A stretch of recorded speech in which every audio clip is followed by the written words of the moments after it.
चलिए भैया, तो शुरू करते हैं हम लोग आज की क्लास।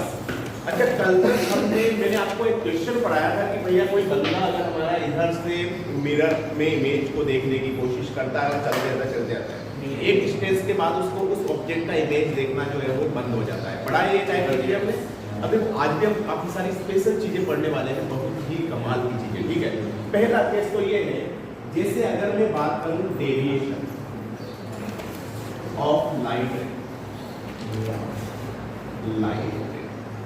अगर मैं डेविएशन ऑफ लाइट रे की बात करूं कि सपोज करो यार कि ऐसा कुछ है, वही मिरर हमारा और कोई लाइट रे इस तरह से आ रही है,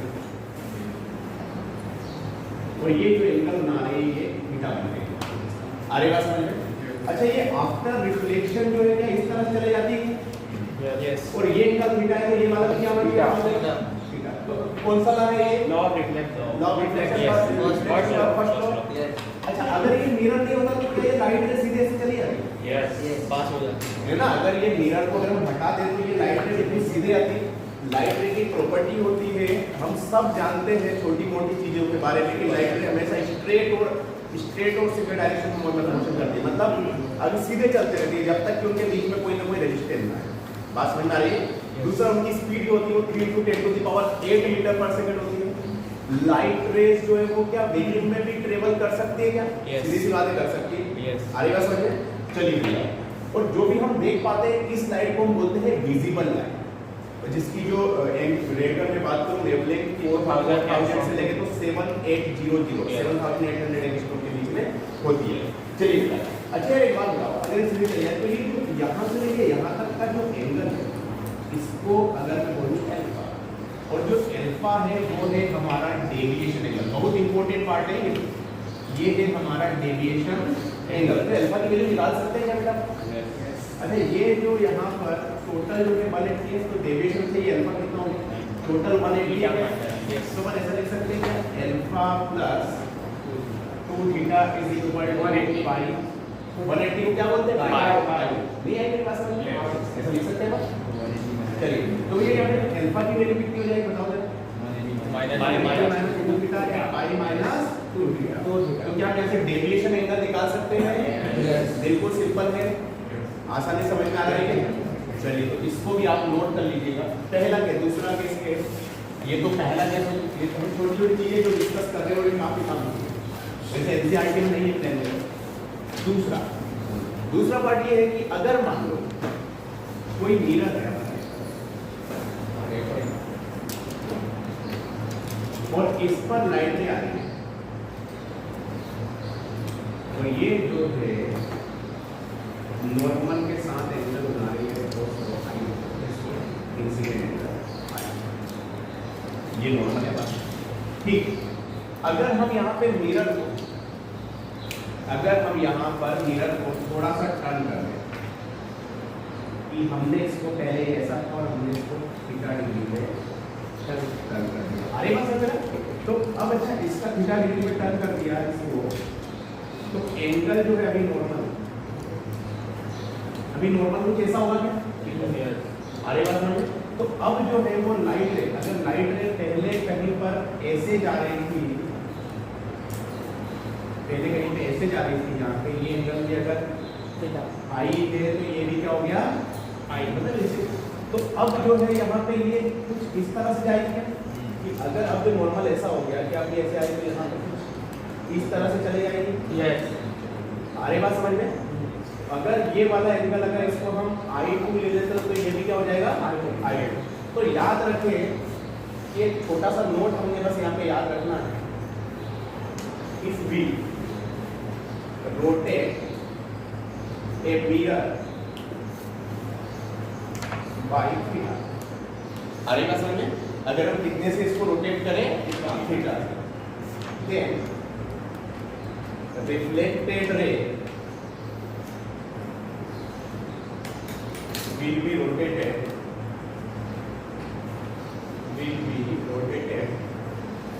by theta।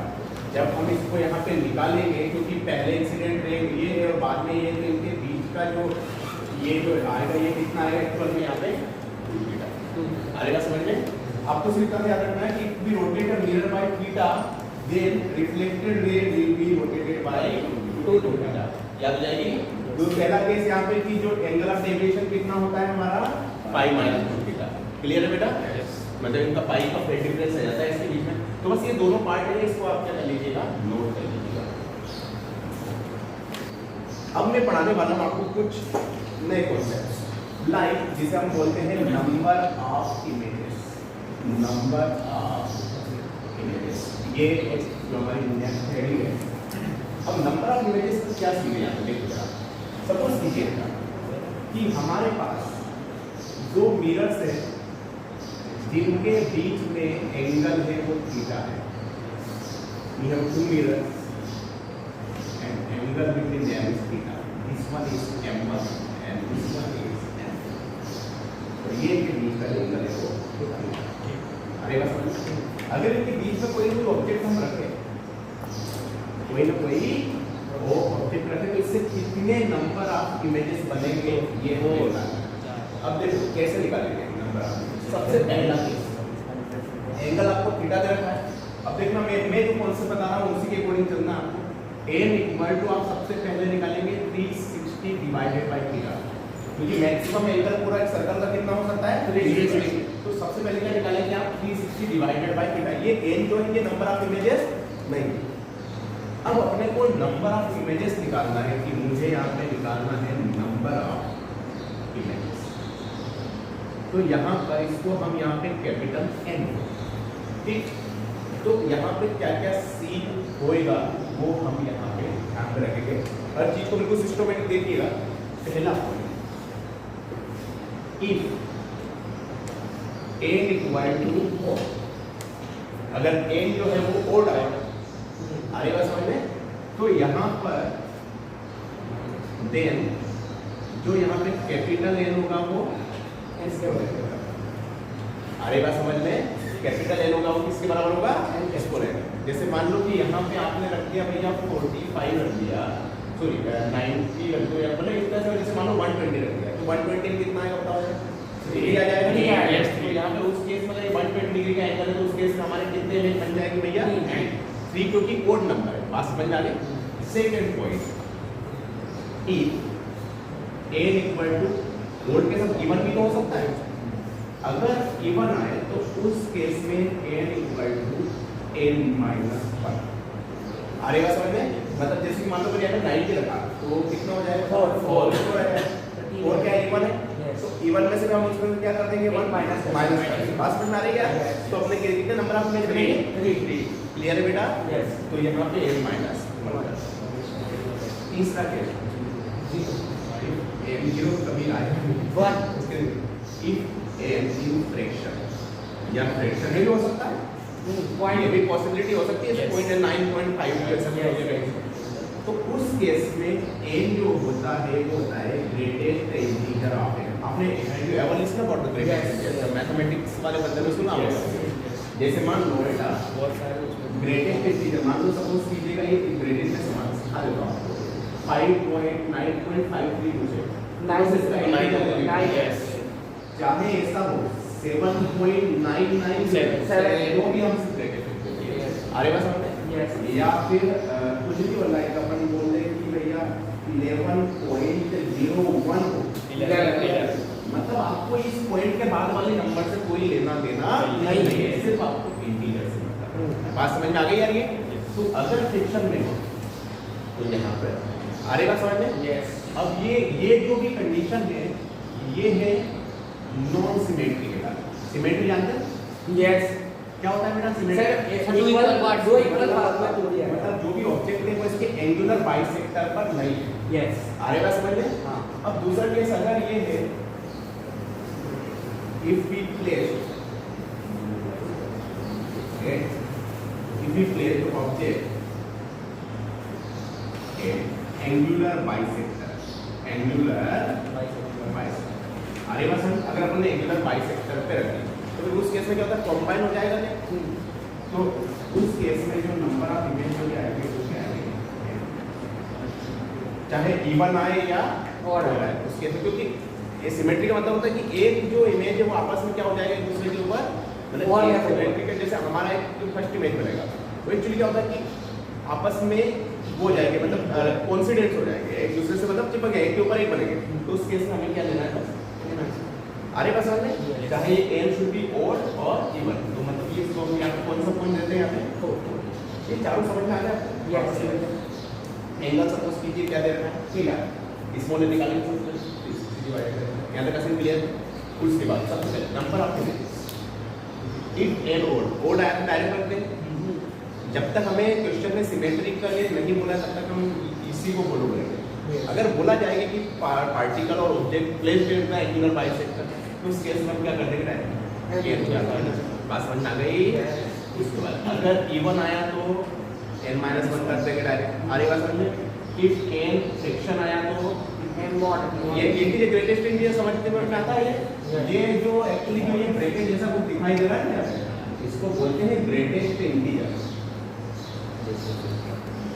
मैथमेटिक्स का फंक्शन का पार्ट है ना पढ़ा होगा और ये जो n इक्वल टू फ्रैक्शन है तो फ्रैक्शन वाला समझ में आ गया उसके बाद if we place object in angular bisector you all know about the angular bisector दो पार्ट में किसी एंगल को दो पार्ट में डिवाइड करने वाली लाइन को बोलते हैं एंगुलर बाइसेक्टर अच्छा अगर 90 डिग्री का एंगल है तो इनका एंगल 45 120 डिग्री का एंगल है तो 30 का है तो 50 डिग्री बात समझ में आ रही है तो बस एंगुलर बाइसेक्टर तो उस केस में क्या लेंगे ये चार रूल्स है जो आपको अच्छे से आना चाहिए ठीक है एक कॉम्पिटिशन के लिए काफी इम्पोर्टेंट है तो प्लीज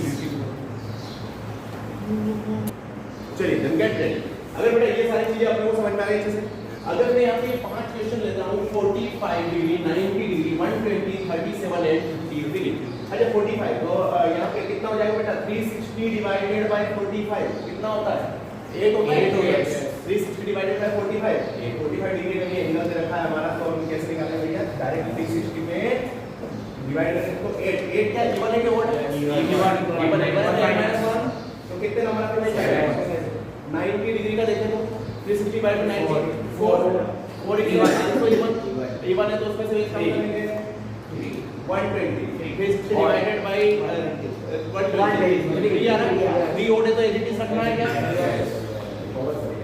37 डिग्री का करेंगे 9.37 ऐसे हो जा रहा है तो वहां पे अगर ग्रेटेस्ट इंटीजर वाला है तो याद है अपने को ऐसे 53 पे कितना आ रहा है 6.48 तो 48 पॉइंट को हटा दो डायरेक्शन की बात करते हैं तो ये समझ में आ गया तो आई थिंक कि आपको कोई सा भी अगर यहाँ पे थीटा एंगल दे दिया जाए तो आप निकाल सकते हो अगर आमने सामने कोई मिरर रखे तो उनके बीच में 0 डिग्री एंगल होता है बात समझ में आई तो इसीलिए अगर 0 होता है 360 बाय 0 इनफाइनाइट इनफाइनाइट है तो मतलब इनफाइनाइट आपके नंबर ऑफ आप देखना कभी आमने सामने तो आपको इंफिनिटी तक आप नजर आओगे यहाँ तक का सीन क्लियर है बेटा सारे बच्चों को चलिए बहुत बढ़िया अब देखो हम यहाँ पर किस तरह से एक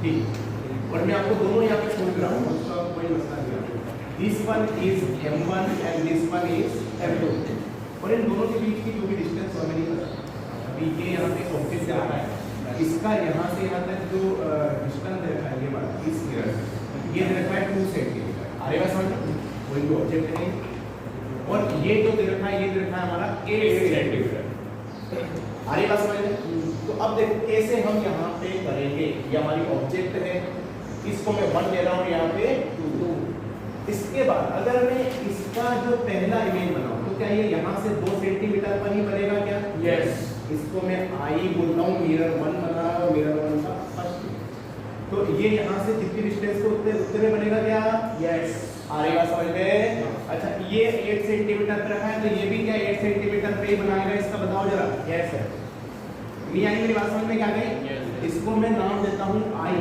दूसरा बना रहा है दूसरे का फर्स्ट इमेज है सेकंड मिरर का ये तक सीरीज समझ में आ रहा है यस आएगा समझ अच्छा इससे पहला इमेज तो ना अब ये दोनों कैसे लग रहे हैं आपको आपस में आपको पैरेलल 0 डिग्री अच्छा तो और भी आगे इमेजेस होने चाहिए हां इसी बात है होने चाहिए चलो इसका बना लिए अच्छा अब जो क्या होता है कि भैया इसका जो अब पहले में करते हैं अब अच्छा इस मिरर का इमेज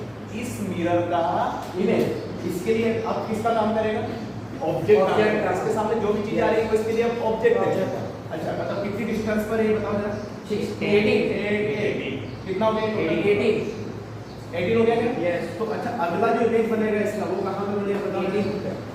18 सेंटीमीटर पे बनेगा क्या? बात समझ में आ रही है मेरी? कहाँ बनेगा बेटा? 18 सेंटीमीटर पे। इसको नाम दूंगा मैं I1 पहले द्वारा। बात समझ में आ गई? पहला तो ऑब्जेक्ट दिखा दिया। अब इसका जो मिरर इमेज होगा वो इसके लिए अब कैसा काम करेगा? ऑब्जेक्ट। बात समझ में आ रही है? अब इसके लिए इसका तो बना चुका है। अगला इसको कौन दिख रहा है बताओ जरा? ये क्या दिख रहा है? अच्छा कितनी डिस्टेंस बताओ जरा? 2 4 8 12 हो गया। मतलब इससे 12 पर यहाँ पर 12 सेंटीमीटर पर अगला इमेज होगा। इसको नाम क्या दूंगा बताओ जरा? अच्छा मैंने टू लिया बेटा, सेकंड मिरर का सेकंड इमेज। बात समझ में आ रही है? अच्छा बताओ जरा, अब इस पे आ जाते हैं। इससे देखा, इसका बना दिया क्या? इसका बना दिया। कौन बचा है? I2। अच्छा कितनी डिस्टेंस बताओ? 12 प्लस 8 प्लस 2 कितना है बताओ? 22 है क्या? तो इससे कितनी डिस्टेंस बनेगा बताओ जरा? नेक्स्ट इमेज जो है वो 22। इसको नाम क्या दूंगा बताओ जरा? अच्छा 1 3 क्यों बोला बेटा? पहली इमेज इस पे आ जाते वापस, चलते रहते हैं। चलिए ये इन बाइनोमियल्स का बना दीजिए। इनका बना दिया, इसका बना दिया, इसका बाकी है क्या अभी? कितनी डिस्टेंस देखो जरा? 28 नहीं बना, इसका बनाया, इसका बहुत बहुत नहीं बनेगा। चलिए इसका चलिए कितना हो गया? 18 प्लस 10 हो गया क्या? 18 प्लस 10 कितना होता है? तो मतलब नेक्स्ट इमेज बनेगा वो कितनी सेंटीमीटर पे बनेगा बेटा? इसका नाम आप लोग दोगे I2 सेकंड करता। तो ऐसे हम चाहे तो बनाते रहते हैं क्या? बना सकते हैं क्या? मतलब याद रखना है मिरर 2 के लिए मिरर 1 के इमेजेस ऑब्जेक्ट के क्या काम करेंगे और मिरर 1 के लिए किसके इमेज मिरर 2 के इमेज ऑब्जेक्ट के काम करेंगे। बात समझ में आ गई? तो चाहे तो हम यहाँ पे इंफिनिटी तक बना सकते हैं। ये कॉन्सेप्ट समझ में आ गया क्या? पहले ऑब्जेक्ट था, इनके मिरर इसका इमेज इधर बना दिया, इसका इमेज। बात समझ में आ गई? दूसरे केस में मैंने क्या किया कि भैया इसका पहला इसका इस ऑब्जेक्ट का बन गया। लेकिन हम तो देखते हैं कि अगर दो मिरर आमने सामने रखे हुए तो इधर भी इंफिनिटी तक बनते हैं और इधर भी कहां तक बनते हैं? इंफिनिटी तक। और भी इमेजेस बनने चाहिए, सीधी सी बात है। तो हमने क्या देखा कि भैया जो मिरर 2 के जो इमेजेस बन रहे हैं वो मिरर 1 के लिए ऑब्जेक्ट है और मिरर 2 मतलब मिरर 1 से जो इमेजेस बन रहे हैं वो मिरर 2 के लिए ऑब्जेक्ट है। बात समझ में आ गई? अच्छे से क्लियर बेटा ये सारा चीज। तो इसको आपको क्या करना है बेटा? नोट करना है। फिर हम एक अगले क्वेश्चन पर बढ़ेंगे। अब नेक्स्ट वन जो हमारा पार्ट आता है, ये तो प्लेन मिरर आई थिंक कि आपको समझ में आ गया है पूरा। प्लेन मिरर में हमने फर्स्ट ऑफ ऑल जैसे हमने बात की थी, हमने रिफ्लेक्शन की बात की थी। रिफ्लेक्शन के दो लॉस पढ़े थे अपन ने। पहला क्या था भैया? Angle of incident equal to angle of reflection, है ना? याद है? क्लियर है बेटा? दूसरा हमने पढ़ा था कि इंसिडेंट रे, नॉर्मल और रिफ्लेक्टेड रे तीनों क्या एक ही प्लेन पे होती है, एक सिंगल प्लेन पे होती है। उसके बाद यहाँ पे अच्छा इंसिडेंट रे और रिफ्लेक्टेड रे क्यों इक्वल होता है ये कोई नहीं पढ़ा था, लेकिन क्यों होता है मैंने बताया था कि क्यों होता है ये। क्योंकि इनके बीच में कौन सा कोलिजन होता है? इलास्टिक है ना? परफेक्ट इलास्टिक कोलिजन होता है। इसी वजह से हमारा जो यहाँ पे आई इक्वल टू क्या होता है? आर होता है। समझ में आ गया ये? चलिए बहुत बढ़िया लगा। तो आई थिंक सो कि आपको सारी चीजें पल्ले पड़ रही होगी। अब यहाँ से हम आगे बढ़ते हैं और अब हमारा नेक्स्ट पार्ट एनसीईआरटी का है और एनसीईआरटी का है स्फेरिकल मिरर। स्फेरिकल मिरर के अगर मैं बात करूँ, सीधी बात है कि इसको ऐसे किसी भी स्क्वायर से काट के बनाया जाता है। उसके बाद हमारा जो कार में जो साइड मिरर होते हैं वो एक्चुअली कौन से? कॉन्वेक्स मिरर होते हैं। कौन से? उसमें लाइन लिखी होती है the object in the mirror closure then है ना? जितनी दिख रही है उससे भी करीब है। तो देखो यार स्फेरिकल मिरर का बनने का फॉर्मेशन क्या है? जैसे मान लो ये हमारा कोई एक स्क्वायर है। क्लियर है बेटा? यस। अब हमने क्या किया? एक को यहाँ से एक्सटर्नली हमने पॉलिश कर दिया, हमने इसे सिल्वरिंग बोलते हैं।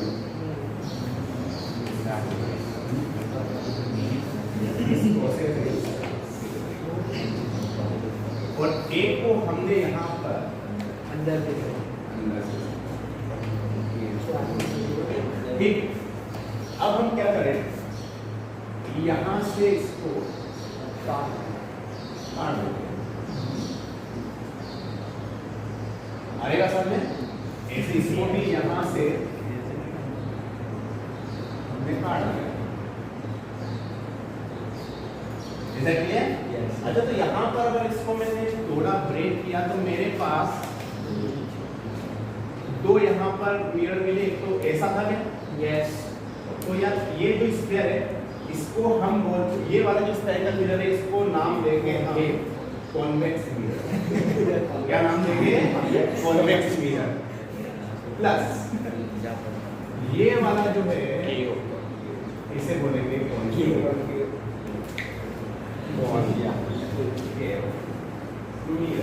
और ये कॉन्वेक्स कॉन्केव एक्चुअल में शेप होते हैं।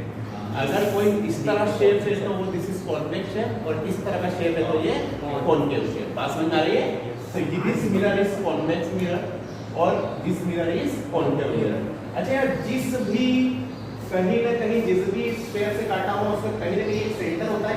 स्फीयर है तो सेंटर भी होगा, आएगा समझ में? और कहीं ना कहीं सेंटर को ही हम बोलते हैं सेंटर ऑफ कर्वेचर, और उसकी से बिल्कुल डिस्टेंस को बोलते हैं, मतलब उसे बोलते हैं रेडियस ऑफ कर्वेचर। हम हर चीज के बारे में बिल्कुल डिटेल में पढ़ेंगे। पहले तो हमने ये सीखा है this is the formation, spherical mirror में फॉर्मेशन पल्ले पढ़ा है, सिल्वरिंग किया बाटे। तो हम यहाँ पे दो मिरर मिले। अब इन दोनों ही मिरर की पूरी गाथा है पूरी आगे, जो आपको अच्छे से समझ गई। तो आई थिंक होगी, आइए समझ में आने लगी यहाँ पे प्लेन मिरर से लेकर इधर की सारी चीजें। चलिए इसको नोट कीजिएगा, फिर हम इसमें आगे बढ़ते हैं। नेक्स्ट पार्ट जो है वो ये है, नेक्स्ट है नोमेनक्लेचर। ये स्पेलिंग भैया, यस, एंड साइन कन्वर्जन। ये एक साथ पढ़ने वाले हैं, इसलिए मैंने भैया एक ही साथ नोमेनक्लेचर एंड साइन कन्वर्जन। जो ये पार्ट है बहुत इंपॉर्टेंट है, तो अच्छे समझना है बेटा। सबसे पहला केस, हम यहाँ पर एक मिरर ले रहे हैं और इसको मैं आउटर यहाँ पर पोजिशन कर देता हूँ या सिंपल कर देता हूँ। अच्छा, इस वाले मिरर का नाम क्या होगा साथ में?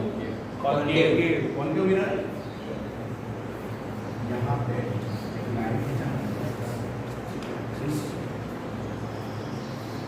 अब देखो यार, यहाँ पर जो क्या क्या सीन नजर आएगा, ये जो पॉइंट है इस पॉइंट को हम बोलेंगे पोल। क्या बोलेंगे बेटा? पोल। आएगा समझ में? मतलब जहाँ पे लाइट रे अगर जाए तो वापस रिफ्लेक्ट हो जाए, ओके वापस आएगा, तो उसे क्या बोलेंगे हम लोग यहाँ पे? पोल। पोल जितनी भी हम यहाँ पे डिस्टेंस लेने वाले आगे, वहाँ से हम पोल से ही मेजर करेंगे उसको, और हम यहाँ पे आपको काफी सारे नोट्स दिखाऊंगा। अच्छा, इस मिरर को कहीं ना कहीं किसी न किसी स्फीयर से काटा होगा, किसी भी स्फेरिकल ऑब्जेक्ट से इसको काटा होगा, कट किया होगा, तो उसका कहीं ना कहीं सेंटर होगा क्या? yes। उस सेंटर को हम यहाँ पे नाम देते हैं सी, और इस सी का नाम होता है सेंटर ऑफ कर्वेचर। आएगा समझ में? इस सेंटर ऑफ कर्वेचर की डिस्टेंस होती है हमारी पोल से इतनी डिस्टेंस होती है, इसको बोलते हैं रेडियस ऑफ कर्वेचर। क्या बोलते हैं बेटा? Radius of curvature. बात समझ आ गई? उसके बाद इस सेंटर और पोल के बीच की डिस्टेंस का जो आधा, मतलब मैं ले लेता हूँ यहाँ पे 50%। यहाँ पर एक जो होता है F, मतलब यहाँ पे अगर ये R है, मतलब तो इसे बोलते हैं फोकस। क्या बोलते हैं बेटा इसको? और फोकस से पोल तक की जो डिस्टेंस होती है इसको बोलते हैं फोकल। क्या बोलते हैं? यहाँ तक का सीन क्लियर है? यहाँ पे एक्सिस नजर आ रहा है क्या आपको? बड़ा सा इस वाले एक्सिस को बोलेंगे हम प्रिंसिपल एक्सिस, प्रिंसिपल। यहाँ तक का सीन क्लियर है बेटा सारे बच्चों को? Yes. Principal axis, radius, centre of curvature, radius of curvature, focus, focal length, pole. हमारी बात समझ ले? उसके बाद यहाँ पर यहाँ तक का सीन क्लियर है? अब यहाँ पे सपोज करो कि कोई भी लाइट रे अगर यहाँ पर सीधी जाती है सेंटर ऑफ कर्वेचर, फोकस और पोल से टकराती है, तो इन तीनों को मिलाने वाली जो लाइन है इसी को बोलते हैं प्रिंसिपल एक्सिस। लेकिन अगर कोई भी लाइन, कोई भी लाइट रे अगर प्रिंसिपल एक्सिस पे जाती है तो वापस से कोई यूटर्न मार लेती है। यूटर्न मारने वाला समझ में हो गया आपको? मतलब 180 डिग्री से टर्न, अरे गई टकराई यूटर्न मारे। यूटर्न मारने का मतलब होता है 180 डिग्री से, मतलब इसका फेज डिफरेंस होता है वो क्या होता है पाई का। बात समझ में आ गई मेरी कि भैया ये सारी चीजें क्लियर है। यहाँ पे ये जो यहाँ तक का सेम क्लियर है बेटा सारी चीजें। अब यहाँ पे हम बहुत सारी चीजें हैं यहाँ पे जो करते हैं, जैसे बोलते हैं यहाँ पे साइन कन्वर्जन। साइन कन्वर्जन को भी ध्यान में रखना है आपको। पहले तो अपने नोमेनक्लेचर का समझ में आ गया है आपको। अब हम बात करते हैं साइन कन्वर्जन। पहला पॉइंट क्या है? अरे बस समझ में, पहला पॉइंट ये है the direction of incident ray is taken as positive। कैसी लेंगे बेटा अपन यहाँ पॉजिटिव? कैसी लेंगे? इंसिडेंट रे की डायरेक्शन को पॉजिटिव। जैसे मान लो यहाँ पर कोई इंसिडेंट रे आती है इस तरह से, तो वो यहाँ पे जो भी एक फोकस से कोई जाती है तो ये वाली डायरेक्शन होगी क्या क्या हो जाएगी? पॉजिटिव। मतलब this one is and next one है अपोजिट डायरेक्शन। ये तो आप भी बता सकते हो, नेगेटिव।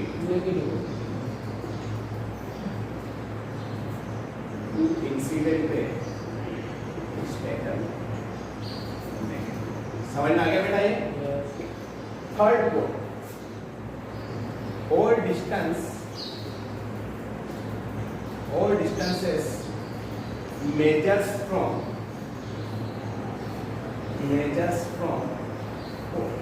सारी डिस्टेंस कहाँ से मतलब होगी बेटा? पोल से मेजर की जाएगी। बात समझ में आ गई? सारी डिस्टेंस हम कहाँ से करेंगे मेजर? पोल से। जैसे मान लो यहाँ पर कोई ऑब्जेक्ट है, इस तरह से इंसिडेंट रे आ रही है तो ये वाली डायरेक्शन क्या होगी? पॉजिटिव होगी। तो इसके अपोजिट मतलब ये वाली डायरेक्शन क्या हो जाएगी बताओ जरा? नेगेटिव जाएगी। अरे ऐसे ही अपवर्ड डायरेक्शन को आप क्या लेंगे बताओ जरा?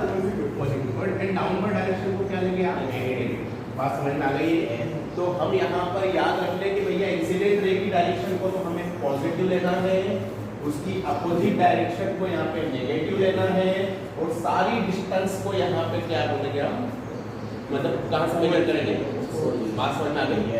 यहाँ पे ये कुछ चीजें और है जो याद रखना है आपको कि ये जो होती है इसे बोलते हैं हम एफ को क्या बोलते हैं बेटा? Focal length. ऐसे ही आर को क्या बोलेंगे हम? Radius of curvature. ऐसे यहाँ पे आगे आने वाला है यू। यू मतलब है इमेज डिस्टेंस ऑफ ऑब्जेक्ट। कहाँ से बताओ जरा कहाँ से लेंगे? अरे बस समझ में? ऐसे ही एक और आने वाला है यहाँ पे आगे बी। बी का मतलब क्या होगा बताओ जरा? डिस्टेंस ऑफ इमेज कहाँ को? फ्रॉम और ये डिस्टेंस पॉजिटिव होगी या नेगेटिव? मतलब ये निर्भर करेगा, इंडिकेट करेगा कि ऑब्जेक्ट पे जो है वो पोल से इंसिडेंट रे की डायरेक्शन में है कि उससे अपोजिट डायरेक्शन में। बात समझ में आ गई मेरी? एक पॉइंट समझ में आ गया ये? Nomenclature, principal axis, centre of curvature, radius of curvature, focus, focal length, clear है सारी चीजें? एक पॉइंट। चलिए तो आप इसको नोट कीजिएगा, this is the nomenclature and this is sine conversion. बस चला फिर हम आगे बढ़ते हैं। तो बेटा अब यहाँ पे कुछ डेफिनेशन से जो हमें लिखनी है, तो फर्स्ट डेफिनेशन इज लिखिएगा प्रिंसिपल एक्सिस। प्रिंसिपल एक्सिस इसकी डेफिनेशन हम लिखते हैं, लिखिएगा प्रिंसिपल एक्सिस में।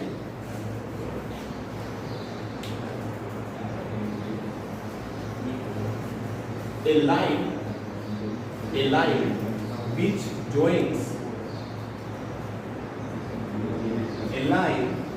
joins pole, focus,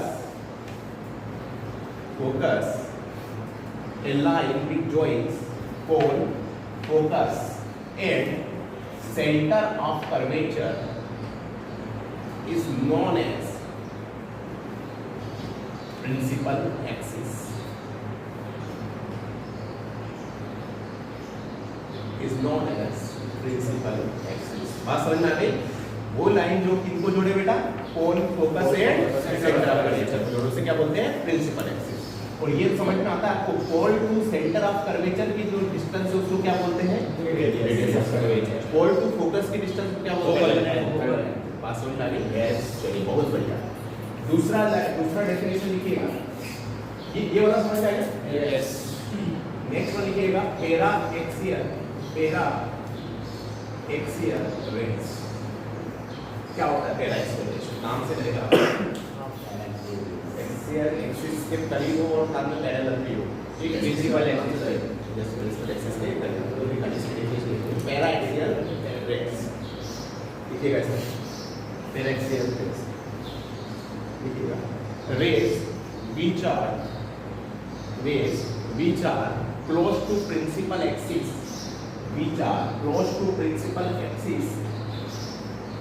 and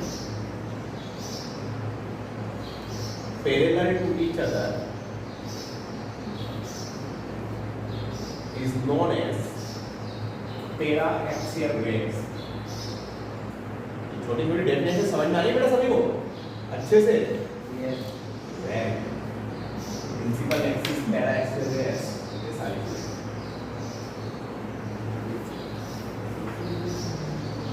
ये तस्वीर क्लियर है। अब यहाँ पे एक नोट लिखना है जो काफी इम्पोर्टेंट होने वाला है आपके लिए, ठीक? तो लिखिएगा नोट, बहुत important.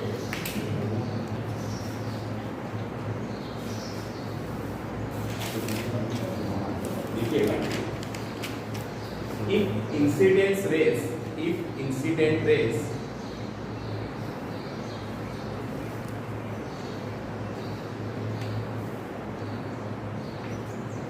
comes from infinity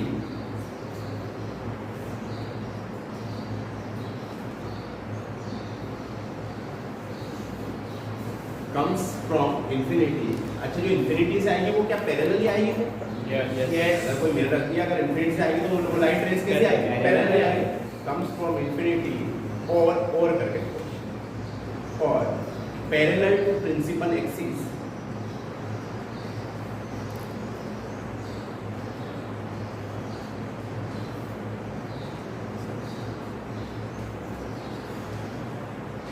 will meet at या फिर will pass through, एक ही बात है, will meet at और will pass through focus। आ रही बात समझ में? that means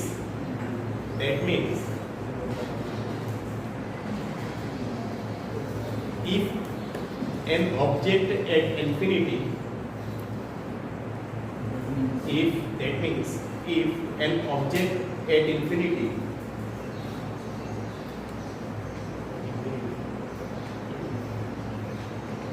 then its image will be forms at focus। पल्ले पड़ा ये बात? then its image will forms at focus। अगर कोई ऑब्जेक्ट हमारी इंफिनिटी पर है तो उसका इमेज कहाँ बनना है बेटा? फोकस पर। आ रही बात समझ में? मैं बताऊंगा कि ये लाइट रे यहाँ से एक लाइट रे ये भी कहाँ से होके जाती है? हमेशा फोकस से। कोई भी लाइट रे अगर प्रिंसिपल एक्सिस के पैरेलल है तो वो कहाँ से होके जाएगी? हमेशा फोकस से। आ रही बात समझ में? इस यहाँ पे एक और वर्ड लिख लो, and vice versa. What is the meaning of vice versa? यहाँ पे vice versa वाली क्या है? अगर ऑब्जेक्ट अगर फोकस पर है इसका इमेज कहाँ बनेगा? इंफिनिटी। And vice versa. पल्ले पड़ गया ये कि अगर कोई भी इंफिनिटी पे कोई ऑब्जेक्ट है भैया तो उसका जो इमेज कहाँ बनेगा? हमेशा फोकस में बनेगा। और बहुत अभी इसका अपन फॉर्मेशन में जो पढ़ेंगे अपन सारी चीजें, और मैं आपको एक दो केस बताऊंगा, बाकी केस तो आप यहाँ पे खुद के लॉजिक से ही कर लोगे। ठीक है, यहाँ तक का सीन क्लियर है मेरा? एक और यहाँ पे लाइन लिख लो, एक लाइन छोड़ के नेक्स्ट बोलिए।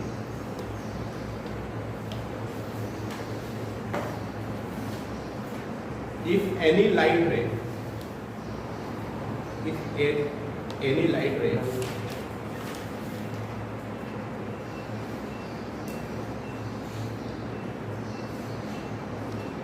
pass through center of curvature of the mirror, if any light ray pass through the center of the curvature of the mirror,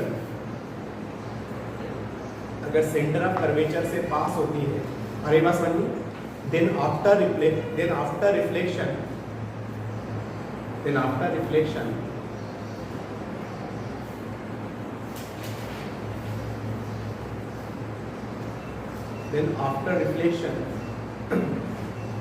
it will again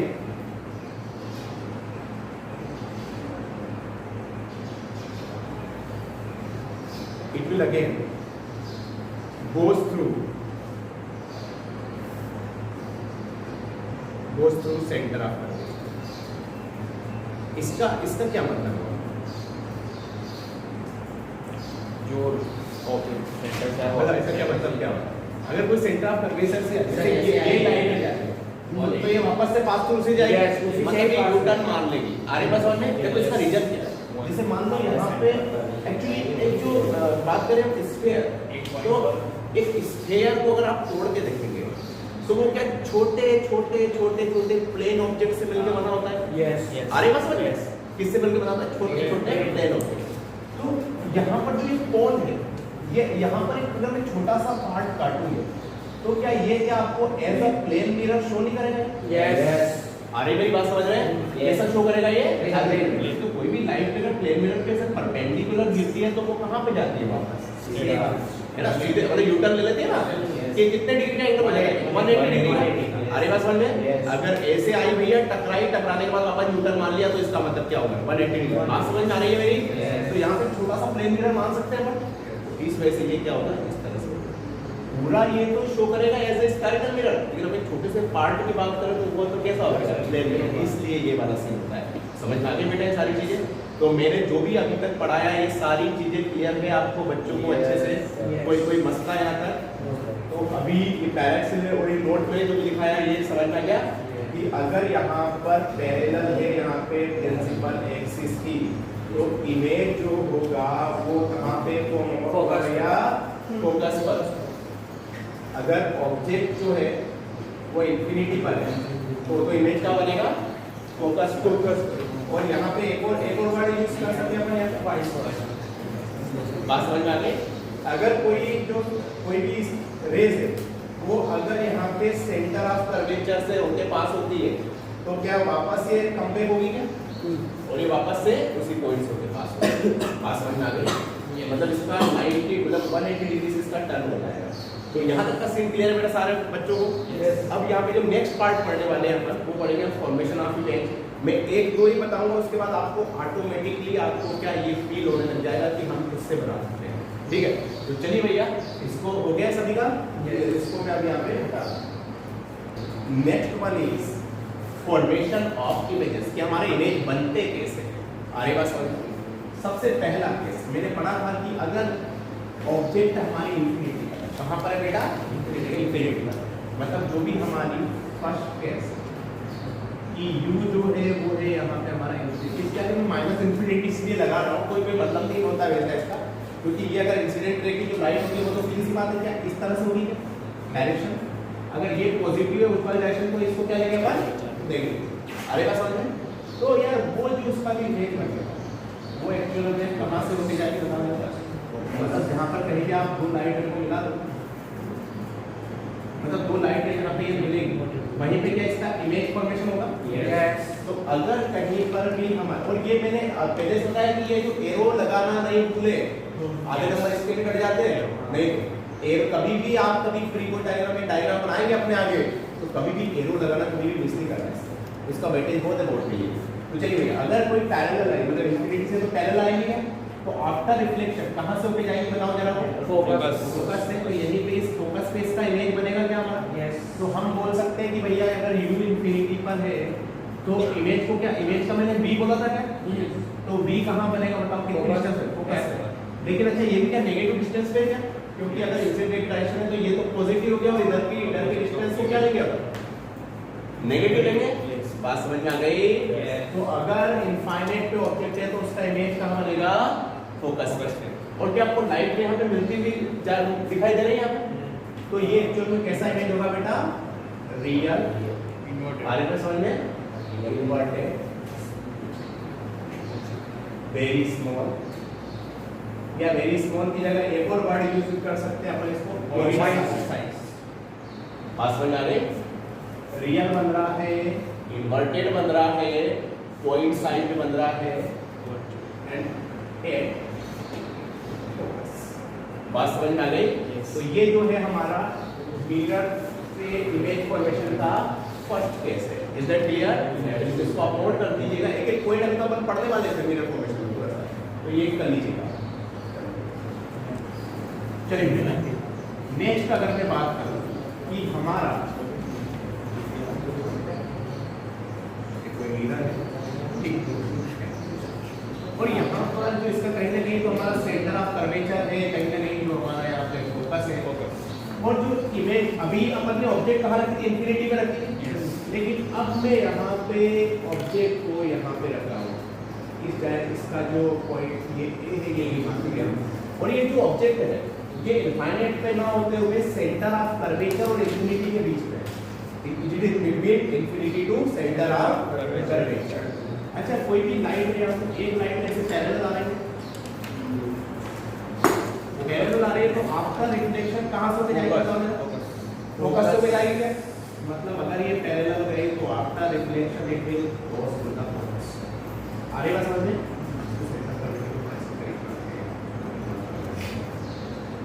अगर कोई दूसरी लाइन है ऐसे सेंटर ऑफ कर्वेचर से होते हुए, तो वापस से क्या ये यू टर्न मान लेगी? क्या बताओ?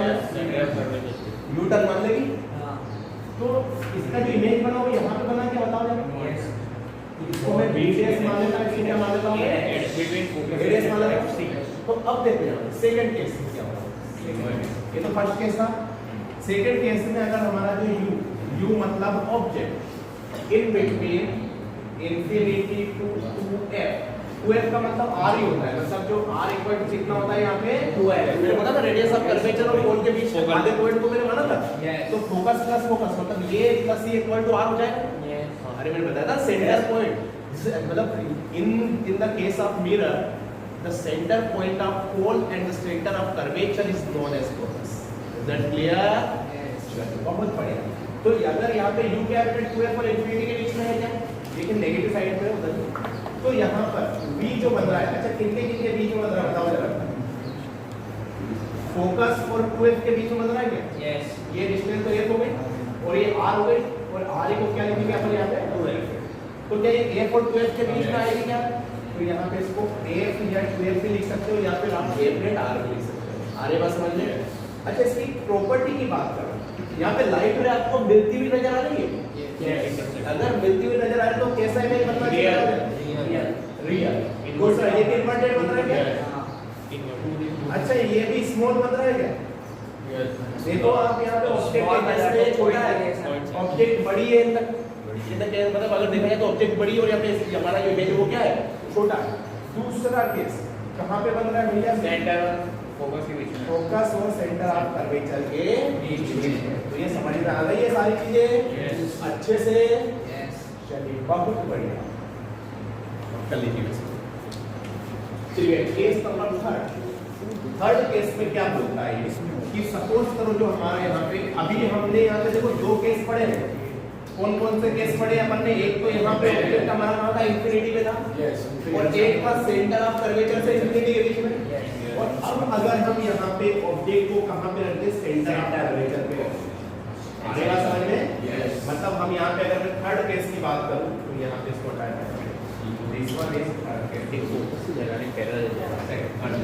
देखो, अगर यहाँ पर है तो ये वाले जो हम यहाँ पे ए मानते थे, इस वाले इसके बेस को क्या मानते थे? अगर कोई इस तरह से जाता है तो आपका रिफ्लेक्शन कहाँ से उठ जाएगा बेटा? डायरेक्ट ऊपर से भी जा सकते, वो भी कर सकते हैं। मान लो कि दूसरा कोई फोकस से उठ गया, ठीक है, हमने फोकस से ही होने वाले फोकस, तो वो आफ्टर रिफ्लेक्शन